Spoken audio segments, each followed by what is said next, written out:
চা খাওয়া হলো, বেগুন গাছে জল দেওয়া হলো, এরপরে লঙ্কা গাছে জল দিব। বেগুন গাছে জল দেওয়া হলো, লঙ্কা গাছে জল দিব। লঙ্কা গাছে জল দেওয়া হচ্ছে। এরপরে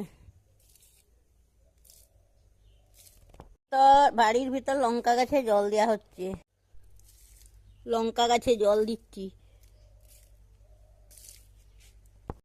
লঙ্কা গাছে জল দিব। লঙ্কা গাছে পুরনো লঙ্কা গাছ বলতে এই দুটি রাখা হয়েছে, বাকিগুলি সব তুলে ফেলা হয়েছে।